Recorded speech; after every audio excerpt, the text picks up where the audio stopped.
O Senhor esteja convosco. Ele está no meio de nós. Proclamação do Evangelho de Jesus Cristo segundo Lucas. Glória a vós, Senhor.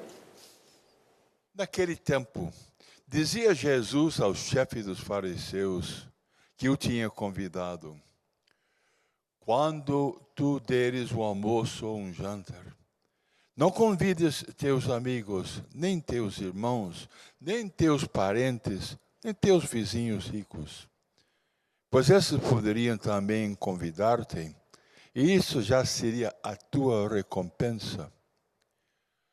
Pelo contrário, quando deres uma festa, convida os pobres, os aleijados, os coxos, os cegos, então tu serás feliz, porque eles não te podem retribuir, e tu receberás a recompensa na ressurreição dos justos. Essas são as palavras de salvação.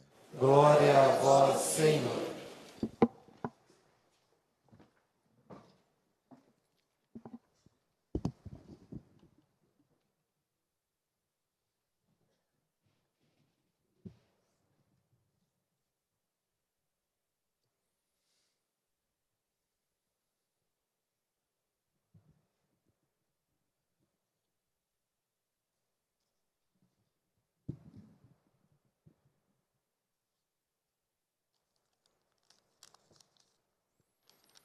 Nas ações humanas existe um nível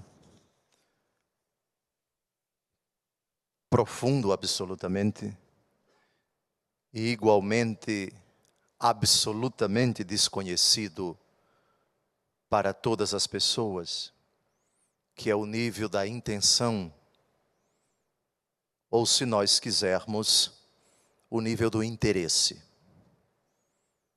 A palavra interesse, ela em si é neutra e pode se tornar uma virtude ou um vício, pode se tornar algo meritório ou um tremendo pecado, dependendo do contexto em que ela se encontra. Santo Inácio de Loyola, fundador da Sociedade de Jesus, a qual pertence o Padre Eduardo, tem um programa de vida para a maior glória de Deus. Tudo para a maior glória de Deus. Esse é o interesse supremo, absoluto, da Sociedade de Jesus. O nosso interesse é sempre o de Deus. Aliás, isso está no Pai Nosso, quando afirmamos: seja feita a vossa vontade. A Santíssima Virgem Maria, ao arcanjo Gabriel, antes de ele se retirar, disse para ele: faça-se em mim, segundo a sua palavra. São João Batista, no capítulo 3 do Evangelho segundo João, versículo 30, diz: importa que ele cresça e eu diminua. O interesse é, na verdade, aquilo a que você se propõe. É o fim, ou se quisermos usar uma linguagem da escolástica, a causa final. Ou seja, qual é a finalidade que eu pretendo alcançar? Qual é a meta? Com esse pensamento, com essa palavra, com essa ação, com essa omissão. Ou seja, meu interesse é este. É praticamente impossível você descobrir qual é o interesse de uma pessoa quando ela está fazendo algo que, aos olhos dos homens, parece muito bonito. Vocês se recordam a respeito de 3 práticas quaresmais, não apenas da quaresma, mas eu digo quaresmais porque no Evangelho do primeiro dia do tempo da quaresma, quarta-feira de cinzas, esse Evangelho aparece. Quando deres esmola, que a tua mão direita não saiba o que faz a esquerda. E teu Pai, que vê o que está oculto, te recompensará. Quando orares, não façais como os hipócritas que multiplicam as palavras nas orações para serem vistos pelos homens. para serem vistos pelos homens. Aqui está o interesse.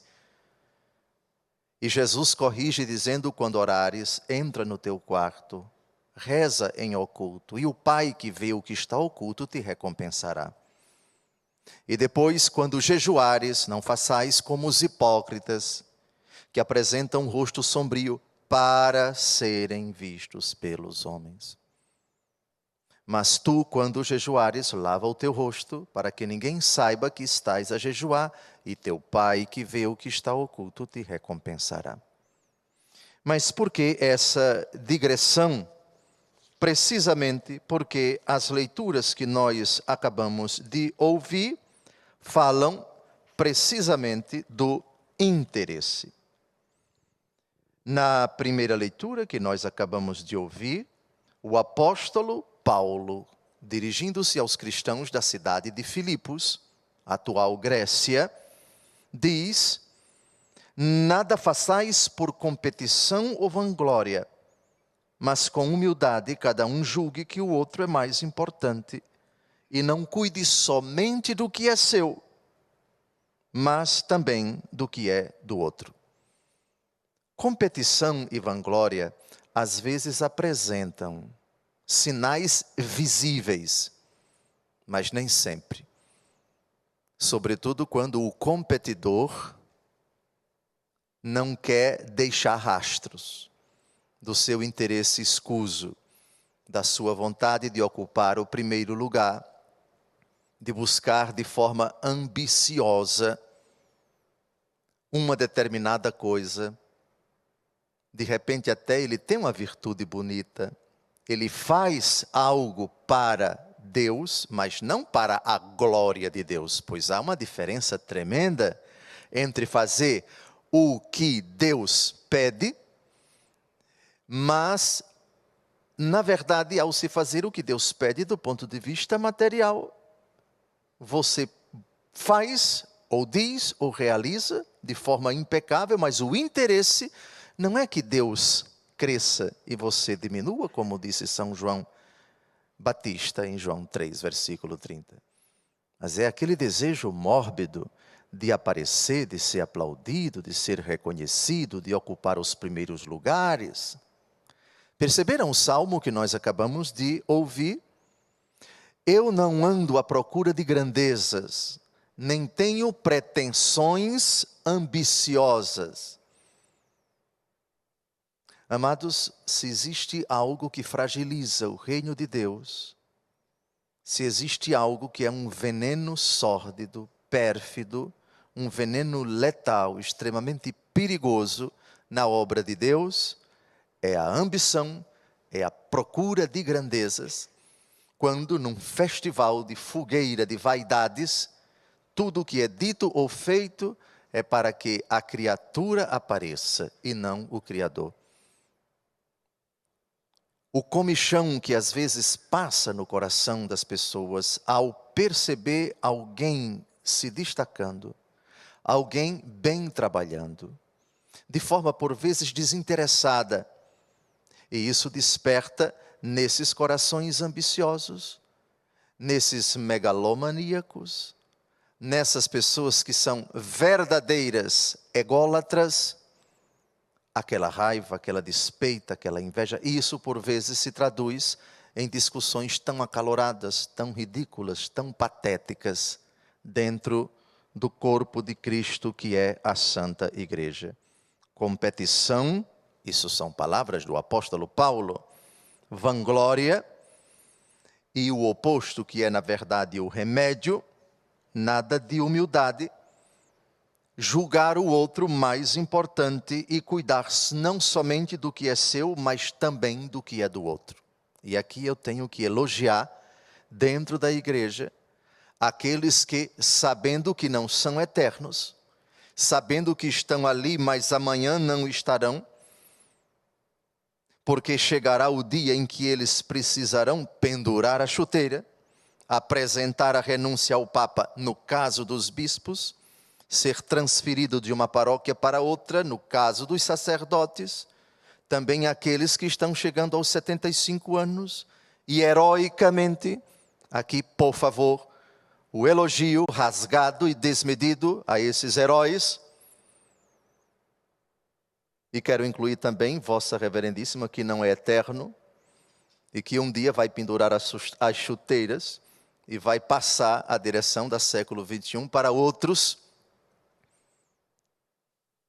E tratam de cuidar para que o seu sucessor, e cuidam para que o seu sucessor não tenha problemas. Parabéns a todos os bispos que receberam dioceses com seus desafios e denodadamente, heroicamente, se consumiram literalmente, desgastaram também sua saúde e ao passar o báculo para o seu sucessor, passaram uma diocese sanada financeiramente, sem grandes dificuldades.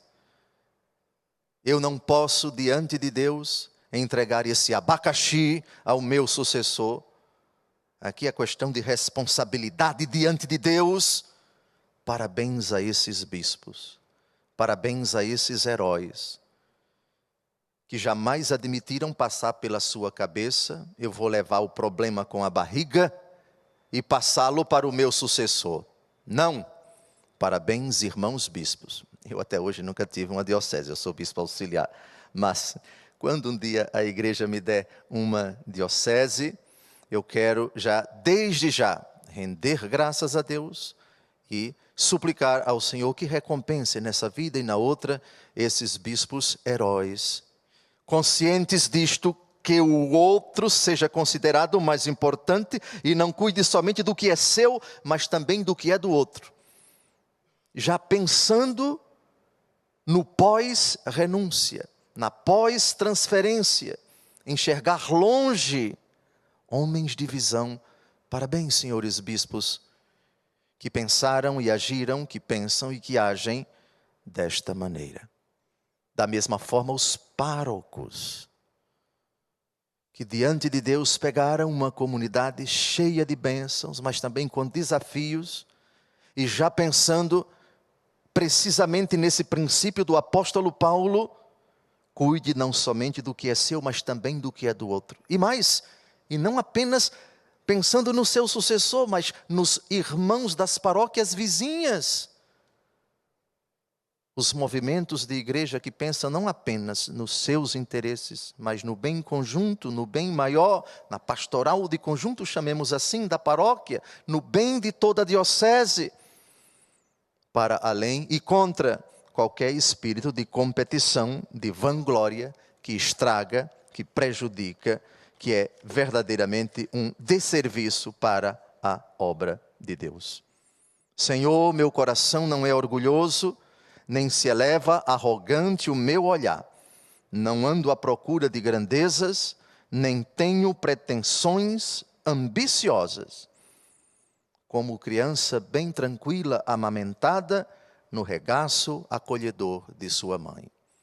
Essas pessoas, e que são muitas dentro da igreja, merecem os nossos elogios, e principalmente as nossas orações. Que Deus as recompense, porque elas enxergam para além da ponta do seu nariz, enxergam para além dos interesses de uma minoria, mas pensam no todo, pensam na totalidade, pensam em última instância na maior glória de Deus. É sempre bom lembrar que somos absolutamente descartáveis diante de Deus. Servo inútil. Fizemos o que devíamos fazer. Numa das parábolas, nosso Senhor Jesus Cristo diz essa frase lapidar. Depois de termos comentado a primeira leitura brevemente e o Salmo, chegamos à parte mais importante da homilia, que é o Santo Evangelho. De que trata o Evangelho? Quando tu deres um almoço ou jantar, não convides amigos, nem irmãos, nem parentes, nem vizinhos ricos. Alguém poderia dizer: o ensinamento de Jesus aqui, a principal finalidade dessa parábola, ou alegoria, se quisermos, é que nós devemos ser caridosos com as pessoas e dar comida para elas. É um sentido possível, mas parece que é o sentido mais absolutamente secundário. Não é o ensinamento primeiro dessa parábola, quando Jesus diz: quando deres uma festa, convida pobres, aleijados, coxos e cegos, então tu serás feliz, porque eles não te podem retribuir. Tu receberás a recompensa na ressurreição dos justos. A palavra-chave aqui não é caridade. A questão central dessa parábola não é ajudar aos pobres, não é dar comida para as pessoas. E é o quê? A palavra-chave é recompensa. Explico. Lembram que eu citei ainda há pouco, Mateus 6, de 3 a 4, quando deres esmola, que tua mão esquerda não saiba o que fez a direita, assim tua esmola se fará em segredo, e teu pai, que vê o escondido, recompensar-te-á. A palavra-chave é recompensa. O interesse que está dentro do coração da pessoa quando ela faz algo que materialmente é bonito, é merecedor de encômio, de elogio. Ora, por que o significado primeiro aqui não é dar comida aos pobres? Porque nosso Senhor Jesus Cristo foi convidado como amigo do dono da festa em várias ocasiões. Em Mateus 22, de 1 a 14, na parábola dos convidados para as bodas do seu filho, lembram dessa parábola? Jesus diz que o dono da festa, o pai que preparava a boda para o seu filho, enviou os servos para chamar convidados, mas eles não quiseram vir. Ele mandou convidar as pessoas de quem ele gostava. Elas aqui não vieram. Depois é que a ordem foi para chamar todo mundo e colocar na sala. E depois vem o episódio de alguém que estava sem a roupa, a veste nupcial, a veste das bodas. Em outra ocasião, em Lucas 7, de 37 a 50, Jesus é convidado à casa do fariseu Simão. O fariseu Simão não chamou Jesus, não chamou pobres, não chamou estrupiados, chamou Jesus e os apóstolos. Depois, Jesus na casa de Zaqueu, Zaqueu desce depressa, porque é preciso que eu esteja na tua casa. Depois, Jesus nas bodas de Caná. Os noivos convidaram Jesus, convidaram Nossa Senhora, não convidaram coxos, não convidaram cegos, não convidaram estrupiados.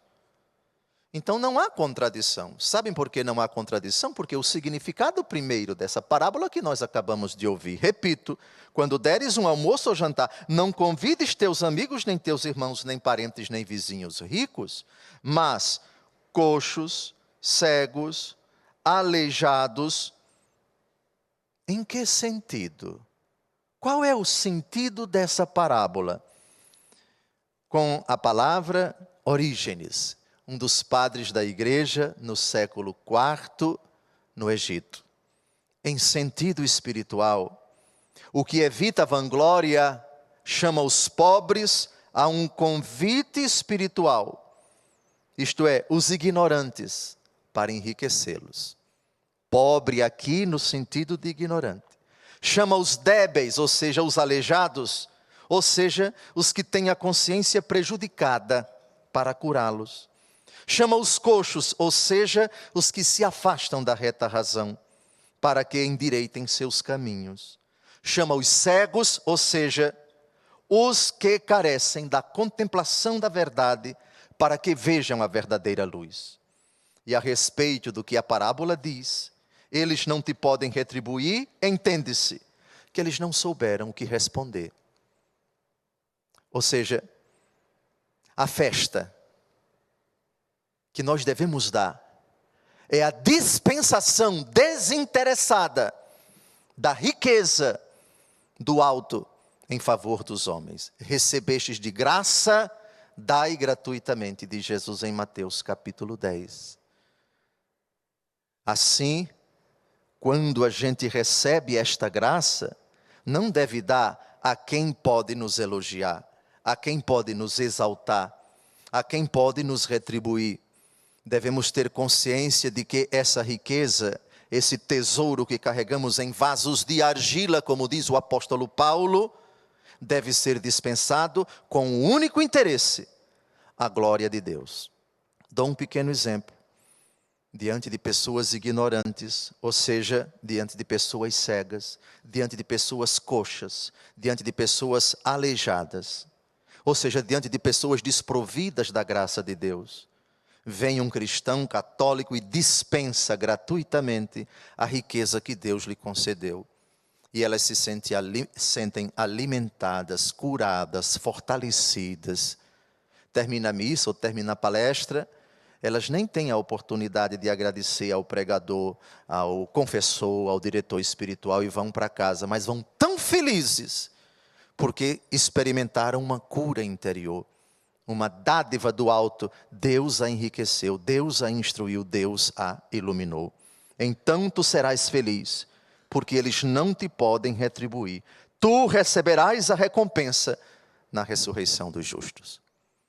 Louvado seja nosso Senhor Jesus Cristo. Para sempre seja louvado.